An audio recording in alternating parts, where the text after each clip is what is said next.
Good morning, dear students. Welcome to the English Canvas. Today we are going to read Chapter 5 Footprints Without Feet from your CBSE Class 10th English NCERT book Footprints Without Feet.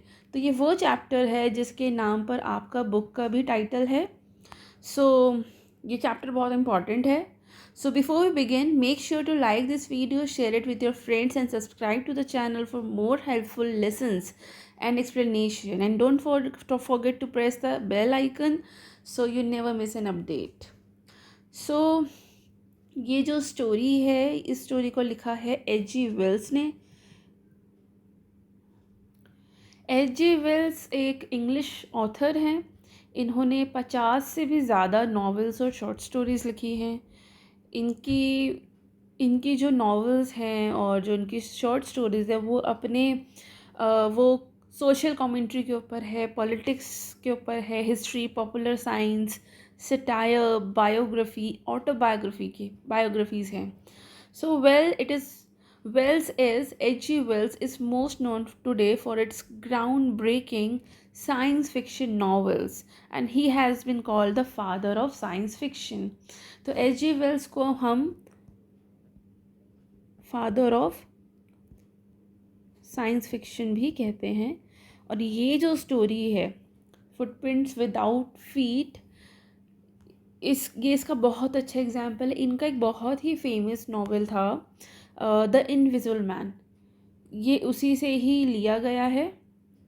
सो पहला question ही यहाँ पर ये है, can a man become invisible? क्या कोई आदमी, कोई इंसान क्या कभी इनविजिबल हो सकता है? सो ये स्टोरी है एक साइंटिस्ट की who discovers how to make himself invisible.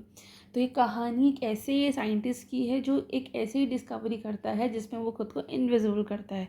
तो क्या वो उस डिस्कवरी को मिसयूज़ करता है, ये हम इस कहानी में पढ़ेंगे. So this story footprints without feet written by H.G. Wells is an exciting thought-provoking tale about an invisible man named Griffin. तो जिसका ये नाम है, जो ये इनविजिबल हो जाता है, इसका नाम होता है Griffin. He is a brilliant scientist who discovers a way to make himself invisible.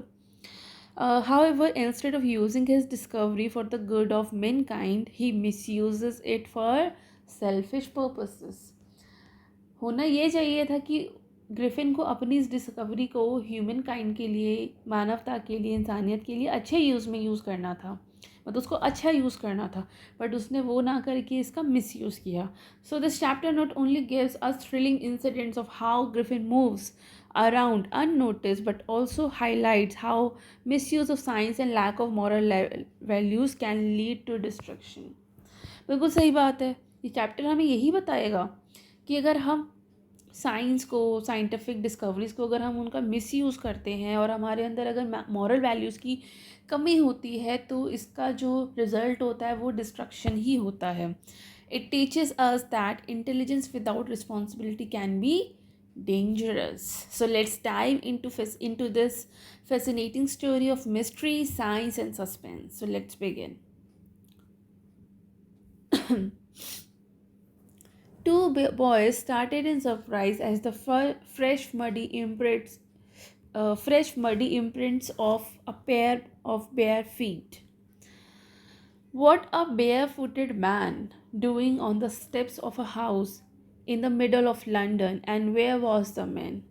So जो दो लड़के थे वो शुरू में, मतलब कहानी की शुरुआत में दो लड़के होते हैं, वो हैरान हो जाते हैं जब उन्हें गीली मिट्टी पर, मतलब फ्रेश मडी, जो एक फ्लोर होता है जहाँ पर गीली मिट्टी होती है, गीली मिट्टी पर उसे एक बेयर फीट के प्रिंट दिखते हैं. मतलब ऐसा कोई इंसान, मतलब ऐसा कोई फुटप्रिंट है. जब हम शूज़ पहनते हैं तो हमारे जो फुटप्रिंट होते हैं हमारे शूज़ के या सैंडल्स के होते हैं, जो भी हमने पहना होता है.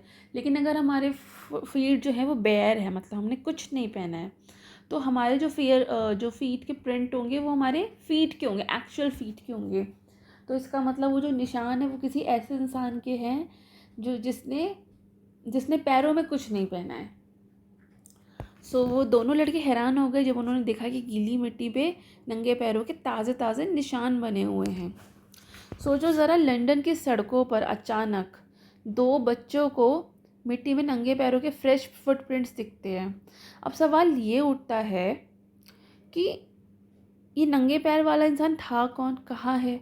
और ये इसलिए भी इतना सरप्राइजिंग और शॉकिंग बात है क्योंकि उस समय बहुत ठंड पड़ रही थी, और इतनी सर्दी में, इतनी ठंड में कोई इंसान बिना शूज़ के, बिना बूट्स के कहीं बाहर घूम रहा है। ये तो बड़ा ही अचंभे वाली बात है कि इतनी ठंड में आप बिना चप्पल जूते के घूम रहे हैं। कितनी बड़ी बात है, मतलब ये है कौन, इतनी ठंडी में बिना जूते के घूम क्यों रहा है? What was a barefooted man doing on the steps of the house in the middle of London? And where was the man? अब लंदन के बीचों बीच एक घर की सीढ़ियों पर ये बेयरफुटेड मैन जो है वो कर क्या रहा था, और वो आदमी फिर गया कहाँ इतनी ठंड में? ये भी बहुत बड़ी बात है सोचने वाली।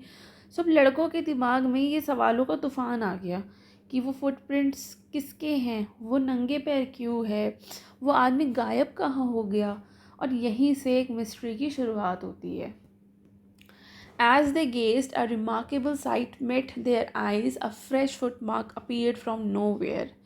जैसे ही उन लड़कों ने ध्यान से देखा तो चौंका देने वाला नज़ारा हुआ कि अचानक हवा में से एक नया फुटप्रिंट बन गया। मतलब फिर से अब इमेजिन करिए कि पहले भी उनको कुछ नंगे पैरों की फुटप्रिंट्स दिख रहे हैं, लेकिन अब अचानक से वहाँ है कोई नहीं, पता नहीं कहाँ से हवा में कोई फिर से फ्लोर पर नंगे पैरों के निशान बन गए, जैसे कि कोई चल रहा हो लेकिन कोई दिख तो रहा है नहीं।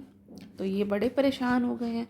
सो ये शॉकिंग है इन दोनों के लिए काफ़ी कि बिना किसी आदमी को देखे उसके पैरों के निशान बन रहे हैं।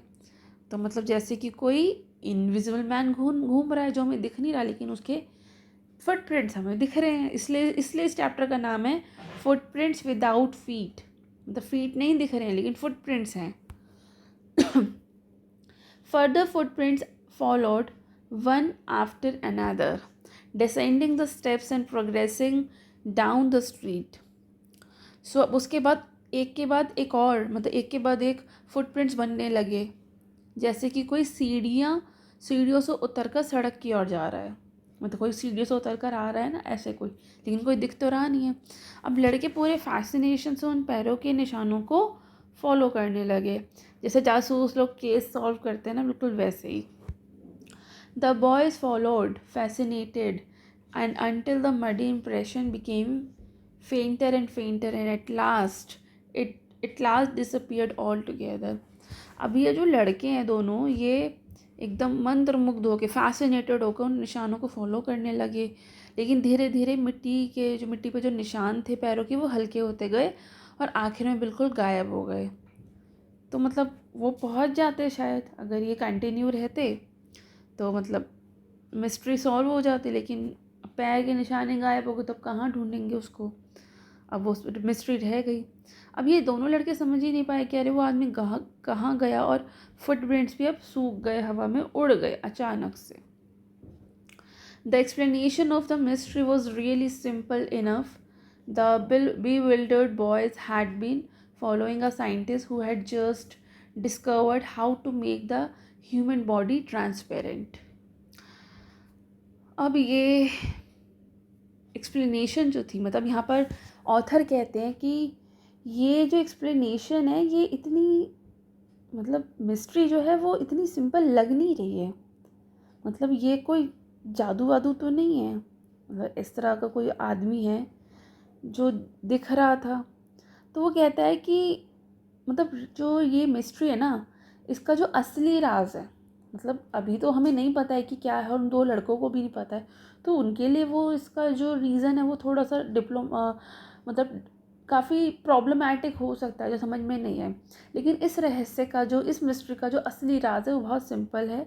सो लेखक यहाँ कहते हैं ये कोई जादू नहीं है, कोई मैजिक नहीं है, असली कारण बस जो है वो कुछ साइंटिस्ट है, मतलब साइंटिफिक है।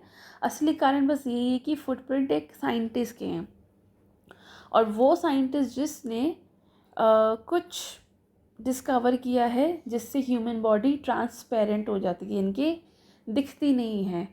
सो जो ये हैरान लड़के हैं दरअसल एक साइंटिस्ट का पीछा कर रहे थे जिसने अभी अभी एक ऐसी डिस्कवरी की है जो कि इंसान को इनविजिबल बनाती है। और ये साइंटिस्ट कौन है?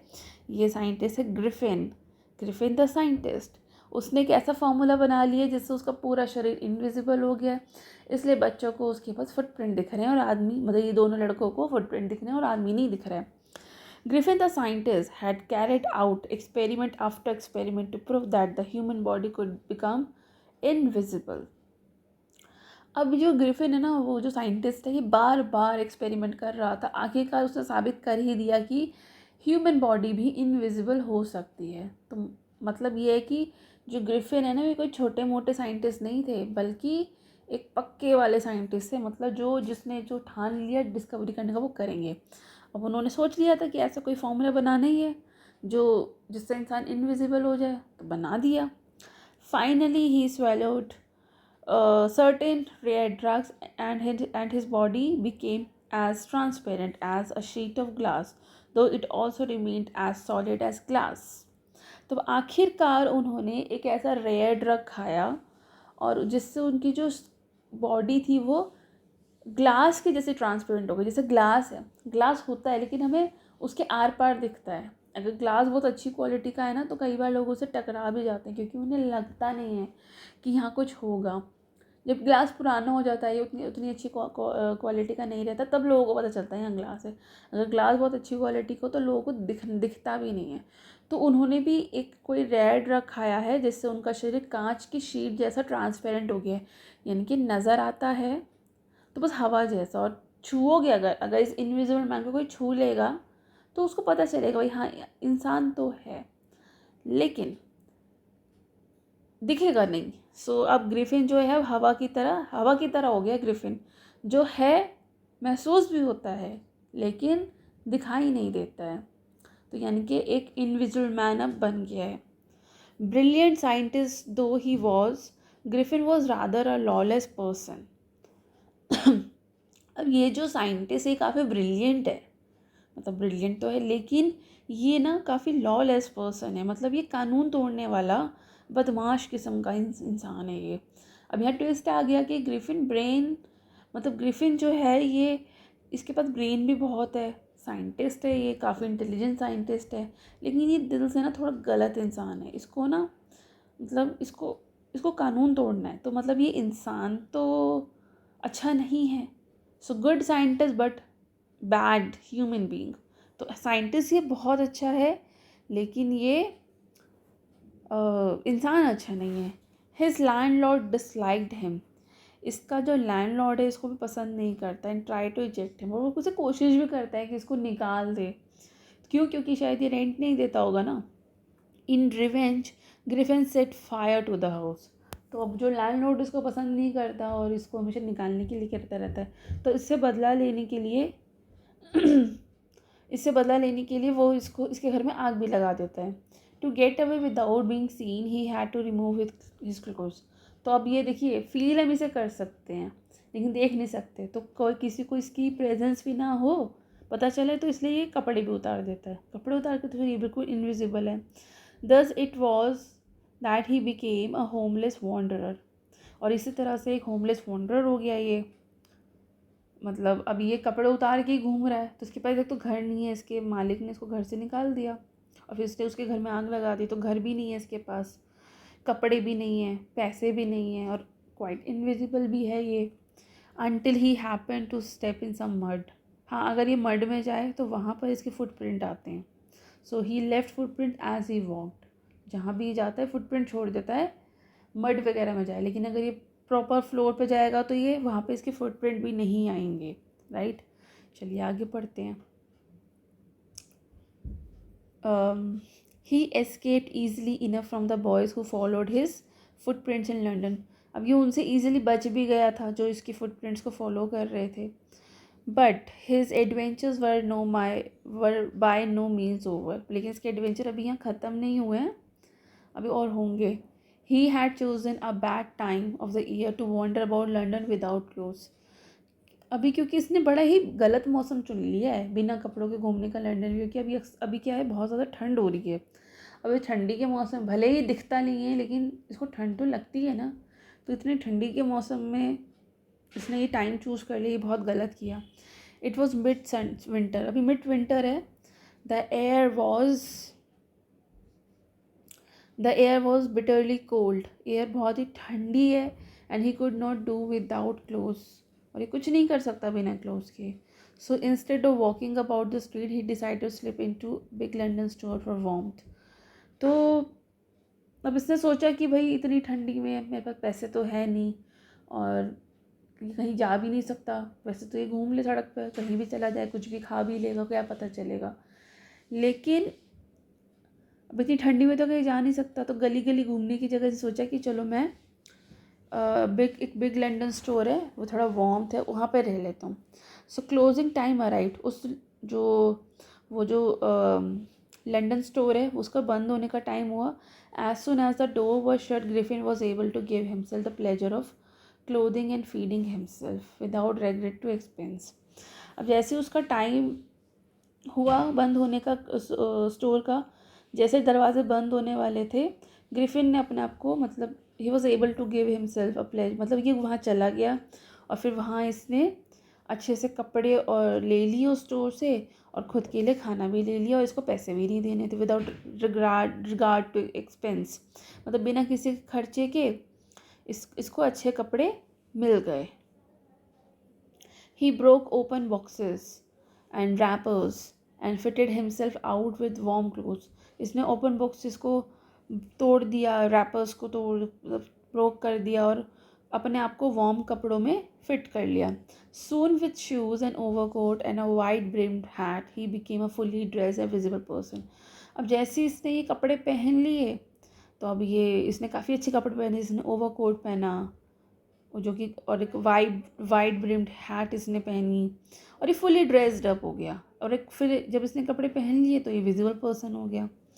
इन the kitchen of the restaurant he found cold meat and coffee, and he followed up the meal with sweets and wine taken from the grocery store.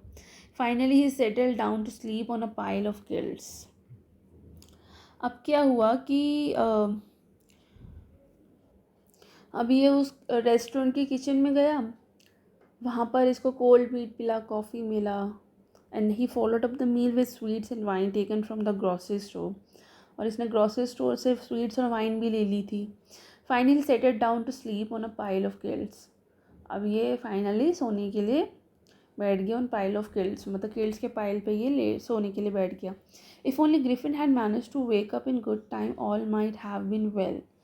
As it was, he didn't wake up until the assistants were already arriving the next morning. अब क्या हुआ कि अगर ये time से उठ जाता तो इसके लिए सब कुछ ठीक था, मतलब सही समय पर उठ जाता किसी के आने से पहले ही. लेकिन जैसा ये था, टाइम से ही उठ नहीं पाए. Didn't wake up until the, मतलब जो असिस्टेंट आए स्टोर के उसके बाद ही उठा. तब उन्होंने तो देख लिया कि ये कोई घुस गया है बेचारा, मतलब बेचारा तो नहीं है ये, सॉरी, ये कोई घुस के बैठ गया हमारे स्टोर में. तो असिस्टेंट्स आए ऑलरेडी, सुबह हो, मतलब सुबह जल्दी आ गए वो लोग. When he saw couple of them, जब इसने ग्रिफिन ने इन दोनों को देखा approaching, he panicked and begin to run. तो इसने क्या किया, ये भागा, पैनिक हो गया ये डर के मारे, और ये फिर भागा. द नेचुरल गेव चेस, तो नेचुरली उन दोनों ने भी चेस किया कि भाई ये तो चोरी करके भाग रहा है. In the end, he was able to escape only by quickly taking off his newly found clothes. In the end, ये तभी बच पाया जब इसने अपने वो कपड़े सारे जो न्यूली फाउंड क्लोथ्स थे, जब इसने उनको उतार दिया. ये एक तरीका था. So once more he found himself invisible but naked in the chill January air. अब फिर से ये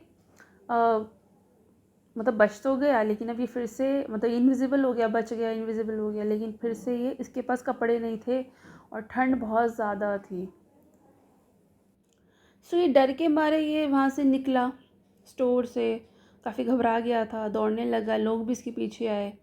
अब इसने देखा कि कोई, मतलब सोचो एक इनविजिबल आदमी कपड़े पहन के भाग रहा है और लोग उसके पीछे. तो यहाँ पर ग्रिफिन की जो हालत है, इसमें कॉमेडी भी है और टेंशन भी है. अब आखिरकार बचने के लिए उसने अपने सारे कपड़े उसको उतारने पड़े, फिर वो इनविजिबल हो गया. लेकिन अब जनवरी की ठंडी हवा में बिल्कुल नेकेड है ये बेचारा साइंटिस्ट. अभी तो खैर बेचारा ही, पर ये बेचारा है नहीं, इसकी ये इंसान बहुत बेकार है ये. अब बेचारा साइंटिस्ट की इनविजिबिलिटी की असली कीमत थी कि कपड़े उतारो या पकड़े जाओ. This time he decided to try the stock of a theatrical company in the hope of finding not only clothes but also something that would hide the empty space above his shoulder. Shivering with cold, he hurried to Drury Lane, the center of the theatre world. अब इस समय Griffin ने सोचा कि इस बार तो मैं कपड़े लूँगा ही, लेकिन चेहरा भी ढकना पड़ेगा ताकि लोग समझे कि मैं एक नॉर्मल इंसान हूँ। तो इसने क्या डिसाइड किया कि इस बार वो एक थिएटिकल कंपनी से कपड़े, मतलब वहाँ के स्टॉक से कपड़े निकालेगा। तो वहाँ से सिर्फ इसे कपड़े नहीं मिलेंगे, इसे ऐसा भी कुछ मिल जाएगा जिससे ये अपना जो फेस है, जो एम्प्टी स्पेस होता है ना इसके शोल्डर से लेकर हैट तक का जो स्पेस है, मतलब जो इसका फेस है बेसिकली, उसको भी कवर कर सके, उसको भी हाइड कर सके। Shivering with cold he hurried to Drury Lane. अब ये ठंड से काफ़ी काँप रहा होता है, और तो ये थिएटर वर्ल्ड के सेंटर में इस लेन में पहुंच जाता है। तो ये इनविजिबल है, इसको ठंड भी बहुत लग रही है, और जो इसका सिर है, अब जैसे सोचिए इसने कोट वगैरह पहना है, ब्लेज़र पहना है या ओवर कोट पहना है, कैप लगा ली, लेकिन फेस तो इसने कवर नहीं किया है, तो वो भी इसके लिए एक प्रॉब्लम थी। तो इसको फेस भी कवर करना पड़ेगा। ही तो वो ठंड से काँपते हुए जो थिएटर का एरिया ड्रूरी लेन वहाँ पहुँच गया। He soon found a suitable shop. He made his way invisible upstairs and came out a little later wearing bandages around his forehead, dark glasses, false nose, and big bushy side whiskers, and a large hat. अब उसको वहाँ पे एक suitable shop मिल गई जहाँ उसे ये सारा सामान मिल सकता था। वो ऊपर गया, इनविजिबल ही था, सीढ़ियों से ऊपर गया, and came out a little letter wearing bandages. थोड़ी देर बाद जब वो बाहर आया उस शॉप से, मतलब वो अंदर गया, उसने जो चाहिए था वो सब उठाया, थोड़ी देर बाद आया तो उसने, वो कैसे आया, वो आया उसके फेस पर, मतलब राउंड हिज फोरहेड बैंडेज बंधी हुई थी, डार्क ग्लासेस पहन रखे थे उसने, फॉल्स नोज़ जो थी वो नकली लगाई हुई थी, नकली दाढ़ी मूछ, मतलब बिग बुशी साइड विस्कर्स लगाई थी उसने, और एक बड़ा सा हैट पहना था। तो इस तरह से ये अपना फेस कवर करेगा। And to escape without being seen he carelessly attacked the shopkeeper from behind, after which he robbed him all the money he could find। तो इसने जो इसने इसको बड़ी बिल्कुल सही दुकान मिल गई। ये ऊपर गया, थोड़ी देर वहाँ से निकला, और इसने आपको डिस्गाइज़ किया सिर पर, इसने अपनी बैंडेजेस बांधी, काला सा चश्मा लगाया, नकली नोज़ लगाई, नकली दाढ़ी मूछें लगाई, एक बड़ा सा टोपी पहना उसने। तो अब ग्रिफिन दिख रहा था बहुत ही अजीब आदमी, आप इमेजिन कर सकते हैं। तो इसकी असलियत छुप छुप गई उसमें। अब वहाँ से बचने के लिए, वहाँ से निकलना भी तो है, to escape without being seen. तो पकड़े जाने से बचने के लिए उसने दुकान के मालिक पर पीछे से हमला किया। तो he carelessly attack the shopkeeper from behind, और उसके बाद उसके सारे पैसे इसने लूट लिए, चुरा लिए। ये साइंटिस्ट कम लग रहा है और ये क्रिमिनल ज़्यादा लग रहा है। मतलब कैसे कैसे कर रहा है, इसने अपने मकान मालिक को इससे शायद किराया टाइम पे नहीं दिया, उसने इसको निकाल दिया, तो इसने उसके घर में आग लगा दी। ये एक स्टोर में घुस गया, वहाँ पे इसने खाना खाया, कपड़े पहने, फिर वहाँ से बच के भाग गया। अब ये एक स्टोर में गया, वहाँ इसने कपड़े लिए, और मालिक जो था दुकान का उसके पीछे से अटैक करके उसको उसको भी घायल कर दिया। तो ये साइंटिस्ट तो कम ही लग रहा है और ये क्रिमिनल ज़्यादा लग रहा है। चलिए आगे पढ़ते हैं। Eager to get away from the crowded London, he took a train to the village of Iping, where he booked 2 rooms at a local inn। अब पैसे तो इसके पास हो गए हैं, मतलब पैसे तो हो ही गए हैं इसके पास, हैं इसके पास। तो लंदन की भीड़ से बचने के लिए ये आइपिंग विलेज में गया, और वहाँ एक इन होता है बेसिकली एक होटल में ये, मतलब एक सराय टाइप में गया, वहाँ इसने 2 रूम किराए पे लिए।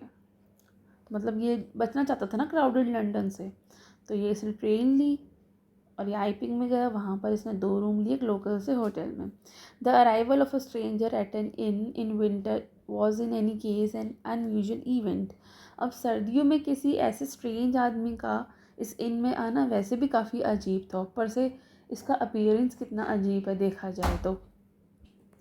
A stranger for such uncommon appearance set all tongues wagging. अब इस अजीब सी अपीयरेंस वाले इस अजनबी का इनमें आना, मतलब वैसे ही कितना अजीब है, और जब लोग उसकी ये अजीब सी शक्ल सूरत लोगों ने देखी तो लोगों के बीच में गॉसिप होने लग गया, टंग वैगिंग, मतलब चर्चा शुरू हो गई। Mrs Hall the landlord's wife, अभी इन जिसका था उसकी जो वाइफ थी Mrs Hall, made every effort to be friendly. तो जो इनकी मालकिन थी मिसेस हॉल, उसने कई बार इससे ग्रिफिन से दोस्ती करने की कोशिश की, इससे फ्रेंडली होने की कोशिश की। But Griffin had no desire to talk और hold her. My reason for coming to Iping is a desire for solitude. I don't wish to be disturbed in my work. Besides an accident had affected my face. अब ये इसको बोल देता है कि, मतलब साफ कह देता है ये कि मैं यहाँ पे मैं बात नहीं करना चाहता, मतलब इसने दिखा दिया कि मेरी कोई डिज़ायर नहीं है बात करने की। उसको क्लियरली बोल दिया कि मैं यहाँ पर आईपिंग में आया हूँ शांति के लिए, पीस के लिए, मतलब मुझे अकेले रहना है, और प्लीज़ मुझे डिस्टर्ब मत करो मेरे काम में, मतलब मुझे काम करना है यहाँ पर रह के, मुझे अब डिस्टर्ब मत करो वैसे भी। और हाँ, एक एक्सीडेंट में मेरा चेहरा ख़राब हो गया था, इसलिए मैं अपने चेहरे पर हमेशा बैंडेजेस बांध के रखता हूँ। तो उसने बिल्कुल बता दिया कि क्या रीज़न है। बस असल में एक्सीडेंट तो कुछ हुआ नहीं है, बस उसका चेहरा इनविजिबल है। अब ये देख के तो वो डर जाएगी ना कि बॉडी है, सब कुछ है, वॉइस है, लेकिन फेस नहीं है। तो उसने बोल दिया कि एक एक्सीडेंट में मेरा ऐसा हो गया था। असल में एक्सीडेंट कुछ नहीं हुआ, बस उसका चेहरा इनविजिबल था। Satisfied that her guest was an eccentric scientist, and in view of the fact that he had paid her in advance, Mrs. Hall was prepared to excuse his strange habits and irritable temper. But the stolen money did not last long, and presently Griffin had to admit that he had no more ready cash. He pretended, however, that he was expecting a check to arrive at any moment. Mrs hall ने भी मान लिया कि चलो ठीक है, ये जो गेस्ट है ये एक बहुत ही अजीब साइंटिस्ट है, इसलिए उसके अजीब से बिहेवियर और उनके गुस्से को वो सहने को तैयार हो गई। भाई पैसे भी तो मिल रहे थे एडवांस में, इतना ज़्यादा पैसा मिल गया तो वो मान गई कि चलो ठीक है, जो है सो है। Mrs Hall was prepared to excuse his strange habits and irritable temper. तो वो भी मान गई कि चलो ठीक है, इसका हम झेल लेंगे। लेकिन जो स्टोलन मनी थी वो ज़्यादा समय नहीं चली। अब जो चोरी किया हुआ पैसा था वो भी ज़्यादा समय नहीं चला, तो ग्रिफिन के पास पैसे ख़त्म हो गए। एंड प्रेजेंटली उसने ऐसा एडमिट किया कि अब उसके पास कैश नहीं है, जो कैश था वो यहाँ ख़त्म हो गया है। उसने ऐसा प्रिटेंड किया कि उसका एक चेक आने वाला है किसी भी समय, तो जैसे ही उसका चेक आएगा वो उसको दे देगा। Shortly afterwards a curious episode awkward. अब थोड़े समय बाद एक थोड़ी अजीब सी घटना हुई। Very early in the morning a clergyman and his wife were awakened by the noises in the study. अब एक सुबह सुबह एक क्लर्जीमैन और उसकी वाइफ अपने स्टडी रूम में, मतलब वो उठे हुए थे, बहुत सुबह की बात है, क्लर्जीमैन और उसकी वाइफ उठे हुए थे और वो शोर से उठे थे। स्टडी रूम में जो शोर हो रहा था उससे, मतलब वो स्टडी रूम में जो अजीब अजीब आवाज़ें आ रही थी उससे वो उठ गए। Creeping downstairs, they heard the chink of money being taken from the clergyman's desk. अब धीरे धीरे नीचे जाकर उन्होंने सुना कि कोई उनके पैसों से भरा डेस्क खोल रहा है।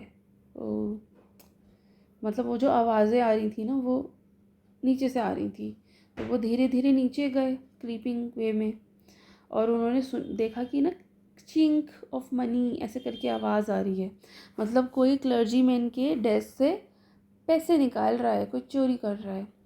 Without making any noise and with the poker grabs formally in his hand, the clergyman flung open the door and surrender. अब बिना किसी शोर किए